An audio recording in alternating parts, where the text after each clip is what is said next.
दोस्तों स्वागत है आपका एमिटेक स्टडीज़ चैनल में। मैं हूं आरिफ और आप देख रहे हैं पहली वीडियो इस चैनल की, जो कि है हीट ट्रांसफ़र के बारे में। हीट ट्रांसफ़र मैकेनिकल इंजीनियरिंग का सबसे इजी और सबसे स्कोरिंग सब्जेक्ट होता है from any competition point of view. GATE exam में जो इसका वेटेज होता है वो 5 to 7 मार्क्स का होता है। अप्रोक्स 2 to 3 क्वेश्चन जनरली पूछते हैं वो लोग। और अगर इंजीनियरिंग सर्विसेज की हम बात करते हैं तो उसमें भी 10 to 15 मार्क्स का इसका वेटेज होता है प्रीलिम्स एग्ज़ाम में, और मेंस एग्ज़ाम में भी इसका काफ़ी अच्छा वेटेज होता है। तो ये जो है मैकेनिकल इंजीनियरिंग का सबसे स्कोरिंग सब्जेक्ट है और अपनी इन वीडियोस में इस सब्जेक्ट के बारे में हम डिस्कस करेंगे। तो पहले पूरा theory portion for any topic, for example हमने कोई हीट ट्रांसफ़र के मोड्स के बारे में डिस्कस किया, उनके थ्योरी पोर्शन के बारे में डिस्कस किया, फिर उनके बारे में हम न्यूमेरिकल डिस्कस करेंगे, फिर कोई थ्योरी पोर्शन आएगा, फिर उसके न्यूमेरिकल पोर्शन आएंगे। मीन्स हम कंप्लीट टॉपिक को कवर करते हुए चलेंगे अपने इस चैनल की वीडियोज़ में। सो स्टार्ट करते हैं आज की वीडियो हीट की डेफिनेशन से। तो हीट होती क्या है? हीट एक ऐसी एनर्जी है जो टेम्परेचर डिफरेंस की वजह से फ्लो करती है। अगर टेम्परेचर डिफरेंस ना हो तो हीट फ्लो होना पॉसिबल ही नहीं है। तो हीट तो तभी फ्लो होगी जब टेम्परेचर डिफरेंस होगा, और हमेशा हाई से लो टेम्परेचर की तरफ फ्लो करती है। तो heat is an energy which always flows from higher to lower temperature, और you can say it flows in the direction of decreasing temperature. Okay, and it is an energy which flows, which transfers by virtue of temperature difference.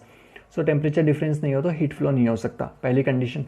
तो इस subject की जितनी भी videos अपन देखेंगे, जितने भी questions अपन करने वाले हैं इन वीडियोस में, उसमें सब में एक बात कॉमन होगी कि वहाँ टेम्परेचर डिफरेंस होगा।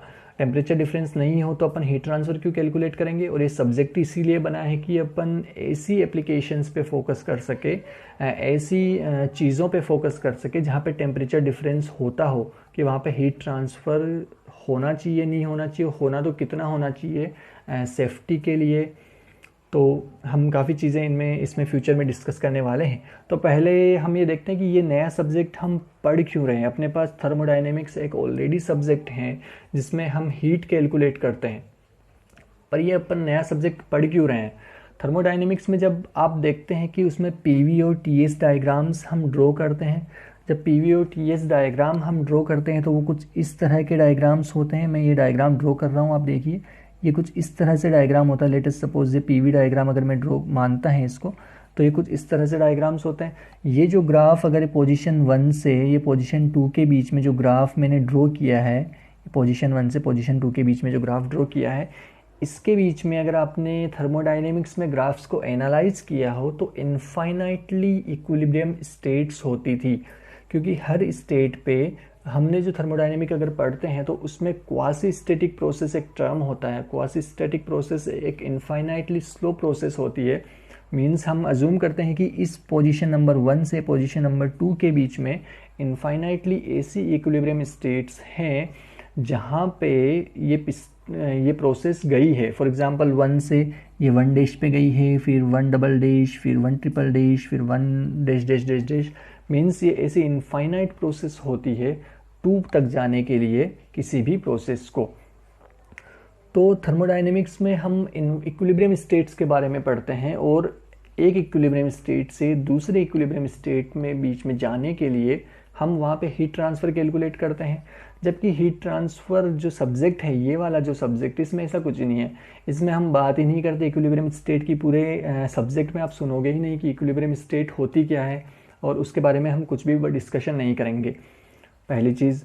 दूसरी चीज़ कि थर्मोडायनेमिक्स में जब हीट ट्रांसफ़र कैलकुलेट करते हैं तो वहाँ पे हम किलोजूल पर किलोग्राम में हीट निकालते हैं। कभी किलोजूल पर किलोग्राम में निकालते हैं या फिर किलोजूल में निकालते हैं। कभी हमने रेट की बात नहीं की है, वहाँ पे अपन रेट से बात ही नहीं करते कि हीट ट्रांसफ़र किस स्पीड से हो रहा है टाइम के रिस्पेक्ट में। जबकि हीट ट्रांसफ़र जो सब्जेक्ट है, इसमें हम जो हीट ट्रांसफ़र निकालेंगे वो सेकंड्स के रिस्पेक्ट में निकालेंगे, वो टाइम के रिस्पेक्ट में हम कैलकुलेट करेंगे। तो थर्मोडायनेमिक्स और हीट ट्रांसफ़र में डिफरेंस क्या क्या है? डिफरेंस ये है, पहली चीज़ कि थर्मो में हम इक्विलिब्रियम प्रोसेस पे फोकस करते हैं, जबकि हीट ट्रांसफ़र में ऐसा कुछ भी नहीं होता। दूसरा कि थर्मोडायनेमिक्स में हम बात करते हैं तो किलोजूल पर किलोग्राम में हम हीट कैलकुलेट करते हैं, जबकि हीट ट्रांसफ़र में हम इसकी रेट निकालते हैं कि किस रेट से एक पॉइंट से दूसरे पॉइंट तक हीट फ्लो कर रही है, ये चीज़। तो अब हम बात करते हैं कि हीट ट्रांसफ़र के मोड्स कौन कौन से होते हैं। हीट ट्रांसफ़र के आप जानते हैं 3 मोड्स होते हैं, कंडक्शन, कन्वेक्शन एंड रेडिएशन। ये आपने 11th और 12th क्लास में भी पढ़े होंगे। तो कंडक्शन, कन्वेक्शन एंड रेडिएशन, तो इन 3 मोड्स के बारे में हम पढ़ने वाले हैं। लेकिन हम सबसे पहले डिटेल में स्टडी करेंगे कि कंडक्शन होता क्या है, कंडक्शन किस तरह से फिनोमेना है, कंडक्शन कैसे काम करता है, और कंडक्शन से रिगार्डिंग कोई रूल और रेगुलेशन है या नहीं है, कंडक्शन के लिए कोई लिमिट्स है या नहीं है, हम डिस्कस करने वाले हैं उन चीज़ों को। सबसे पहले बात करते हैं कंडक्शन। कंडक्शन एक माइक्रोस्कोपिक फिनोमेना होता है। माइक्रोस्कोपिक फिनोमेना मीन्स आप समझ सकते हो कि माइक्रो लेवल पे, एटॉमिक लेवल पे होता है। अगर मैं कोई चीज़, अगर कोई सॉलिड की बात करता हूँ, सपोज़ ये सॉलिड है, इसका इस पोर्शन में अगर मैं जूम आउट करता हूँ इन चीज़ों को, तो यहाँ पे आप देख सकते हैं कि इनफाइनाइटली छोटे छोटे एटम्स यहाँ पे होते हैं। ठीक है, अगर इस सरफेस का टेम्परेचर मैंने T1 दे दिया, इस सरफेस का टेम्परेचर अगर मैंने T2 रखा है, और अगर suppose T1 is greater than T2 है, तो हीट हमेशा क्या कहती है कि हीट ट्रांसफ़र हमेशा T1 से T2 की तरफ ही होगा, क्योंकि T1 हाई टेम्परेचर है और T2 लो टेम्परेचर है। तो जब हीट ट्रांसफ़र होने वाला है, तो हीट ट्रांसफ़र कैसे होगा कि एटम्स के थ्रू होगा। मीन्स यहाँ वाला जो एटम है उसके पास वाले एटम को एनर्जी सप्लाई करेगा, मीन्स हीट सप्लाई करेगा। यहाँ से हीट ट्रांसफ़र अगले एटम पे होगी, फिर वहाँ से हीट ट्रांसफ़र उसके अगले एटम्स पे होगी। तो कंडक्शन जो है, कंडक्शन कैसा है, कंडक्शन माइक्रोस्कोपिक फिनोमेना है, माइक्रो लेवल पे होता है। पहली चीज़ जो याद रखने की है कंडक्शन के केस में। दूसरी चीज़ की सेम बॉडी में होता है। सेम बॉडी मतलब ये जो पूरा सॉलिड का सरफेस है ये एक ही बॉडी है, मैं अलग अलग बॉडीज़ की बात ही नहीं कर रहा, एक ही बॉडी में कंडक्शन होता है। मीन्स अगर एक T1 टेम्परेचर एक सरफेस का है, तो T2 टेम्परेचर उसी बॉडी के दूसरे सरफेस का कहीं ना कहीं पे होगा। कंडक्शन ऐसा नहीं हो सकता कि बीच में कोई क्या बोलते हैं तीसरी बॉडी मैंने लगा दी या कोई चौथी बॉडी मैंने लगा दी का, या कोई कंडक्शन तभी हो सकता है कि जब एक ही बॉडी के अंदर हीट ट्रांसफ़र हो रहा हो मॉलिक्यूलर लेवल पे। और तीसरी चीज़ की कंडक्शन सॉलिड, लिक्विड और गैसेस तीनों में ही हो सकता है। काफ़ी लोग सोचते हैं कि कंडक्शन केवल सॉलिड्स में ही हो सकता है, नहीं, कंडक्शन लिक्विड और गैसेस में भी हो सकता है, लेकिन उसके लिए शर्त ये है कि लिक्विड और गैसेस में है मोशन ना हो। मीन्स किसी पर्टिकुलर अगर जगह पे कंस्ट्रेंट अगर कोई लिक्विड हो, जैसे फॉर एग्जांपल अपन एग्जांपल लेता हूँ कि एक ब्रिक है, ईंट है, उस ईंट के बीच में पोर्स होते हैं। उन पोर्स में आप ये अज्यूम कर सकते हैं कि जो एयर है वो फिल है, तो उस एयर के जो उन पार्टिकल्स के थ्रू, उन मॉलिक्यूल्स के थ्रू जो हीट ट्रांसफ़र होगा वो भी कंडक्शन से ही होगा। तो कंडक्शन के बारे में ये 3 चीज़ें इंपॉर्टेंट है। माइक्रोस्कोपिक फिनोमेना, सॉलिड, लिक्विड और गैसेस तीनों में हो सकता है, और एक ही बॉडी के अंदर होता है। ये 3 चीज़ें काफ़ी इंपॉर्टेंट है।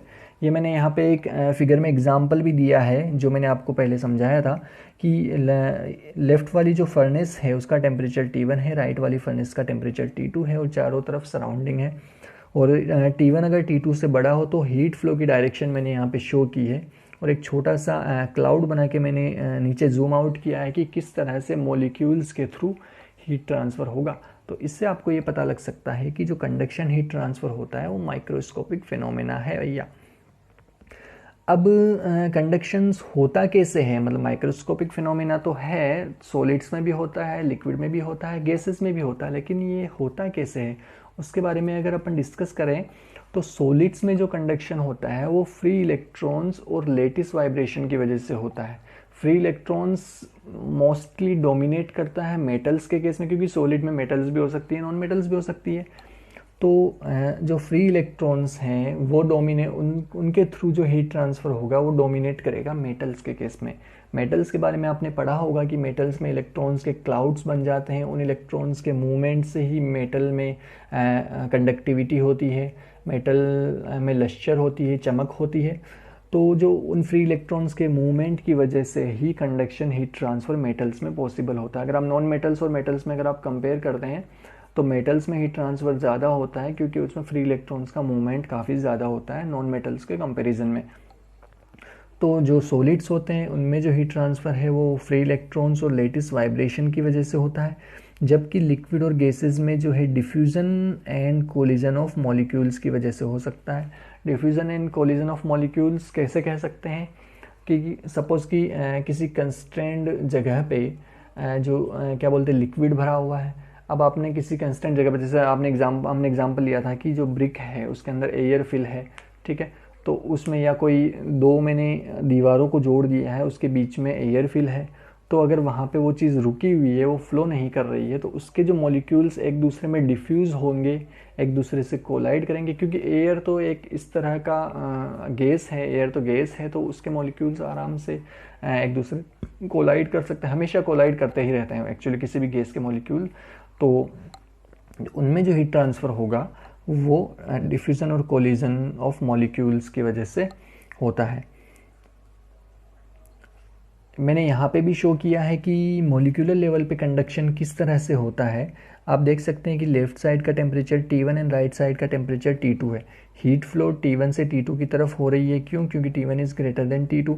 मैंने यहाँ पे 3 स्टेजेस दिखाई है कि जो वाइब्रेशन होता है लेटिस का वो किस तरह से हो रहा है। आप ऊपर जो एरोज बने हुए हैं उसमें आप देख सकते हैं कि लेटिस हॉरिजॉन्टली इस तरह से वाइब्रेट होंगे, left right left right left right left right. तो जैसे ही 2 नंबर का जो एटम है वो 1 नंबर से टकराएगा, 1 से कुछ हीट ले लेगा। ऐसे 3 नंबर का जो एटम है ये 2 नंबर से टकराएगा तो 2 से कुछ हीट ले लेगा। तो इस तरह से जो कोलिजन हो रहे हैं, इससे भी आप ये कह सकते हैं कि कंडक्शन हीट ट्रांसफ़र होता है एक ही बॉडी के अंदर। अब हम देखते हैं कि फोरियर नाम के साइंटिस्ट ने एक लॉ दिया था कंडक्शन के बारे में, और वो हीट कंडक्शन से रिलेटेड जो लॉ है वो क्या कहता है कि कंडक्शन के थ्रू किसी भी बॉडी में अगर हीट फ्लो हो रहा है तो उस अपन, चूँकि मैंने पहले ही कह दिया कि हीट ट्रांसफ़र में अपन रेट कैलकुलेट करते हैं, अपन किलोजूल पर किलोग्राम में ना करते हुए अपन किलोजूल पर सेकंड में कैलकुलेट करते हैं, पहली चीज़। तो जिस रेट से हीट ट्रांसफ़र हो रहा है किसी पर्टिकुलर बॉडी में एक पॉइंट से दूसरे पॉइंट तक किसी पर्टिकुलर डायरेक्शन में, और डायरेक्शन डिफाइन करेगा टेम्परेचर डिफरेंस। ध्यान रखिए, डायरेक्शन कौन डिफाइन करेगा? Temperature difference. जो हीट फ्लो हो रहा है किसी पर्टिकुलर डायरेक्शन में, वो हमेशा उस डायरेक्शन के जो परपेंडिकुलर में जो एरिया होगा उसके प्रोपोर्शनल होगा। मीन्स जो हीट ट्रांसफ़र को अगर मैं डिनोट करता हूँ Q से, हीट ट्रांसफ़र को अगर मैं डिनोट करता हूँ Q से, लेट अस सपोज आप लेफ्ट वाला जो फिगर है उसमें आप देख सकते हैं कि Q को मैंने हीट ट्रांसफ़र डिनोट किया है T1 T2 सरफेस टेम्परेचर से। तो जो हीट ट्रांसफ़र Q जो होगा, वो जो ये ब्लैक सरफेस मैंने बनाया है, ये उस हीट ट्रांसफ़र के परपेंडिकुलर वाला एरिया है, तो इस एरिया के प्रोपोर्शनल होगा, पहली चीज़। दूसरी चीज़ ये होती है कि टेम्परेचर ग्रेडियंट नाम की एक टर्म होती है। Temperature gradient means change in temperature with respect to change in dimension, और आप कह सकते हो कि change in temperature with respect to change in length. तो अगर मैं इस स्लैब की बात करता हूँ, आपने राइट साइड की जो मैंने ये फ़ोटो ली है, इसमें आप देख सकते हैं कि टेम्परेचर ग्रेडियंट को अपन किस तरह से डिफ़ाइन कर सकते हैं। ये जो लेफ़्ट साइड में जो स्लैब है, इसमें लेफ़्ट वाला कोऑर्डिनेट x इक्वल टू 0 है, राइट वाला coordinate x equal to l है। तो जो टेम्परेचर डिफरेंस होगा, टेम्परेचर डिफरेंस क्या होगा?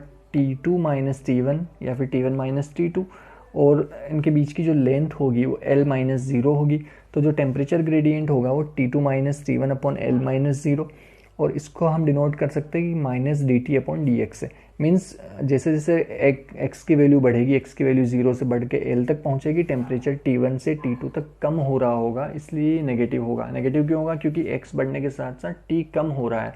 अगर दोनों ही बढ़ रहे होते तो ये पॉजिटिव होता, दोनों ही कम हो रहे होते तो भी ये पॉजिटिव होता, लेकिन यहाँ x की वैल्यू बढ़ रही है, लेंथ बढ़ती जा रही है, जबकि टेम्परेचर डिफरेंस जो है, टेम्परेचर जो है वो कम होता जा रहा है। तो इस वजह से यहाँ पे नेगेटिव टेम्परेचर ग्रेडियंट आया है। तो इस टेम्परेचर ग्रेडियंट में अगर हम देखते हैं कि जो रेट ऑफ हीट फ्लो है थ्रू दी कंडक्शन, वो डायरेक्टली प्रोपोर्शनल होती है एरिया के which is perpendicular to the direction and the temperature gradient. Means area के भी प्रोपोर्शनल होती है और टेम्परेचर ग्रेडियंट के भी प्रोपोर्शनल होगी। ये कहता है Fourier's law of heat conduction. तो आप यहाँ पे देख सकते हैं कि Q is proportional to area, पहली चीज़। Second one, Q is proportional to minus dt upon dx। So इनको अगर हम कंबाइन करते हैं तो Q is proportional to minus a into dt upon dx and Q equal to minus k into a into dt upon dx। यहाँ पे k एक constant है जो कि प्रॉपर्टी है मटेरियल की, जिस मटेरियल से हीट फ्लो कर रहा है। ये इस k का एक नाम है जिसको हम कहते हैं थर्मल कंडक्टिविटी। अगर हम इससे इसकी यूनिट निकालते हैं, इस फॉर्मूले का यूज़ करते हैं, तो इसकी यूनिट आती है वाट पर मीटर केल्विन। और ये मटेरियल की प्रॉपर्टी होती है। मटेरियल की प्रॉपर्टी, आपने थर्मोडायनेमिक्स में जब प्रॉपर्टीज़ आप देखते हो तो उसमें इंटेंसिव और एक्सटेंसिव दो तरह की प्रॉपर्टीज़ होती है। इंटेंसिव प्रॉपर्टीज़ वो होती है जो कि मास पे डिपेंड नहीं करती, जबकि एक्सटेंसिव प्रॉपर्टीज़ वो होती है जो मास पे डिपेंड करती है। तो अगर किसी पर्टिकुलर बॉडी की थर्मल कंडक्टिविटी के है और उसको मैं अगर दो टुकड़ों में तोड़ देता हूँ, मीन्स उसका मास हाफ और हाफ कर देता हूँ, तो भी हर पीस की थर्मल कंडक्टिविटी के ही रहेगी, उसमें कुछ भी चेंज नहीं आएगा। इसका मतलब थर्मल कंडक्टिविटी मास पे डिपेंड कर ही नहीं रही है। इसका मतलब इंडिपेंडेंट ऑफ मास है। इसका मतलब थर्मल कंडक्टिविटी इंटेंसिव प्रॉपर्टी होती है किसी भी मटेरियल की, और ये डिपेंड करती है उस मटेरियल के स्ट्रक्चर पे, बिकॉज कि उसका स्ट्रक्चर कैसा है, अंदर से मॉलिक्यूलर लेवल पर उसका स्ट्रक्चर कैसा है उस पर डिपेंड करेगा। उसकी डेंसिटी कैसी है, उसमें कितने क्लोज्ड पैक्ड क्या बोलते हैं, क्लोज्ड पैक्ड मॉलिक्यूल्स हैं, उस पर डिपेंड करेगा। उसमें मॉइस्चर कंटेंट कितना है, उसका टेम्परेचर और प्रेशर कितना है, उस पर भी ये चीज़ डिपेंड करेगी। तो ये थी अपनी पहली वीडियो हीट कंडक्शन पे। ये जस्ट बेसिक्स थे कंडक्शन के बारे में। अगली वीडियोस में हम कन्वेक्शन और रेडिएशन के बेसिक्स के बारे में पढ़ेंगे। जस्ट बेसिक्स हम देखेंगे, उसके बाद हम कंडक्शन पे डिटेल में डिस्कस करेंगे। उसके काफ़ी सारे डेरिवेशंस होंगे, उसके कुछ क्वेश्चंस भी हम वीडियोस में लेने की कोशिश करेंगे। So this was the first video. I hope आपने ये वीडियोस पसंद की होगी, और अगर आपको पसंद आए तो आप हमारे इस चैनल को सब्सक्राइब करें और वीडियोस को अपने दोस्तों के साथ शेयर करें, ताकि दूसरे लोगों को भी कुछ सीखने का मौका मिले। धन्यवाद।